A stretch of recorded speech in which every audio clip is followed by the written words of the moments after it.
나는 나로 살기로 했다. 김수현 글 그림. 마음의 숲 출판. 모든 이에게 이해받으려 애쓰지 않을 것. 결혼은 취업은, 연애는, 저축은, 사람들은 이런 질문이 불편하다고 착각한다. 사실은 질문이 불편한 게 아니다. 그 질문 뒤에 나에 대해 내리는 타인의 판단이 불편한 거다. 자신의 방식과 다르다는 이유로 나를 잘못된 사람으로 만드는 시선과 판단, 자신에 대해서 잘 모르면서 타인에 대해선 심리학자이자 프로파일러이자 가장 중립적 비평가로 둔갑하여 너무나 쉽게 판단한다.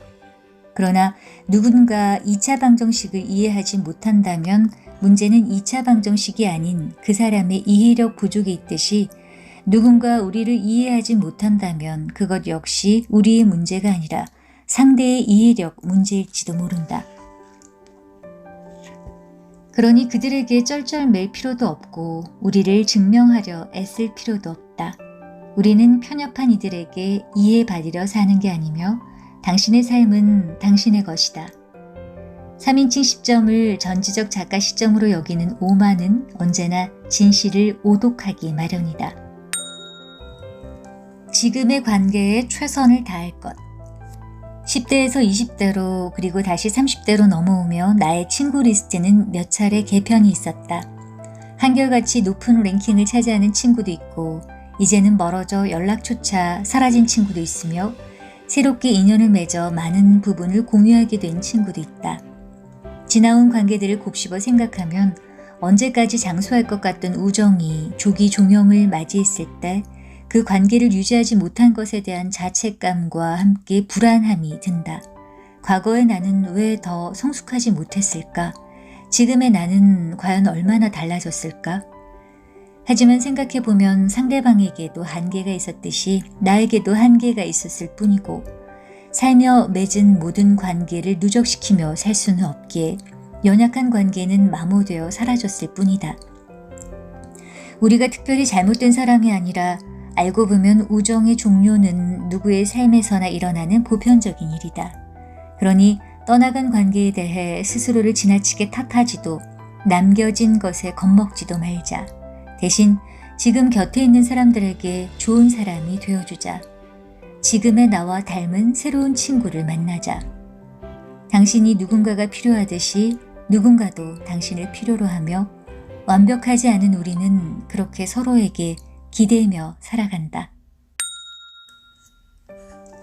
그럼에도 누군가와 함께 할 것. 한때 고독력을 주제로 한 책들이 베스트셀러가 되었다. 사람들은 왜 그런 책을 읽을까? 서은국 박사의 책 행복의 기원에서는 사람의 DNA가 생존을 위한 지침서라는 이야기가 나온다. 책 내용이 인상적이라 설명하자면 DNA에는 우리 조상들의 생존에 대한 매뉴얼이 담겨 있다. 생존에 좋지 않은 행동을 하면 그 행동이 억제되도록 스트레스 시스템이 작동하고 생존에 좋은 행동을 하면 그 행동을 계속하도록 도파민이 팡팡 분비된다. 이것은 행복의 원리다. 그러니까 음식을 못 먹으면 스트레스를 받고 맛있는 음식을 먹으면 행복한 건 생존을 위한 DNA 전략인 것이다. 그럼 우리 조상들에게 생존과 직결된 가장 중요한 문제는 무엇이었을까? 그것은 음식과 인간관계다.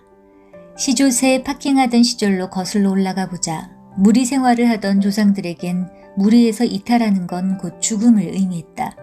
그렇기에 인간관계에 금이 갈 때 느끼는 압박과 스트레스는 본질적으로 생존에 대한 위협 신호다. 음식에 대한 불안이 크지 않은 현대인에게 인간관계는 가장 큰 스트레스 요소로 남았고 강력한 위협 신호로 진이 빠진 사람들에게 혼자의 유용성과 기쁨을 설파하는 책은 매력적일 수밖에 없다. 사실 그 책들의 이야기가 맞다. 이제는 누가 나를 미워하거나 말거나 세상이 워킹데드의 세트장으로 변하지 않는 한 배고픈 순간에는 체크카드가 있고 위험한 순간에는 경찰이 있으며 만약의 순간에는 보험사가 있다. 신세계가 펼쳐진 거다. 그러니까 이제 고독해도 그럭저럭 살아갈 수 있다. DNA의 과민 반응일 뿐 좀 미움받아도 안 죽는다. 다만 이 기쁜 소식 가운데 한 가지 문제는 이 신세계에 맞춰 우리의 DNA가 업데이트 되지 않았다는 것. 사람에게 인간관계는 생존을 위해 반드시 필요했기에 인간관계에 금이 갈 때 가장 큰 스트레스를 받는 만큼 좋은 인간관계를 맺을 때 가장 큰 기쁨을 누린다. 이 신세계가 시대착오적일 수도 있지만 우리는 어쩔 수 없이 누군가와 함께할 때 가장 행복하다. 이건 문학이 아닌 진화 심리학의 영역이며 감성이 아닌 본능적으로 그러하다. 그러니 혼자서도 행복할 수 있다며 어려운 길로 돌아가지 말고 많은 사람 중 나와 주파수가 같은 누군가를 발견하라.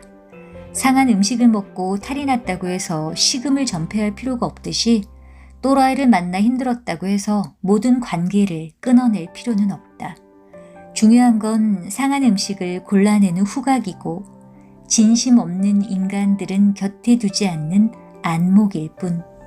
당신에게 어떤 상황이 오든 당신을 이해하고 존중할 수 있는 우정을 찾아라. 나의 부족함을 비웃지 않을 거라는 믿음, 그런 믿음이 가는 누군가에게 믿음이 가는 누군가가 되어주는 것.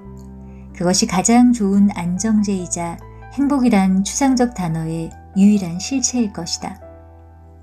약속 시간에 늦은 그에게 필요한 건 변명이 아닌 사과이고 짝사랑 중인 그녀에게 필요한 건 타로 상담이 아닌 용기이며 외로운 그에게 필요한 건 고독을 견디는 힘이 아닌 진실한 누군가이다.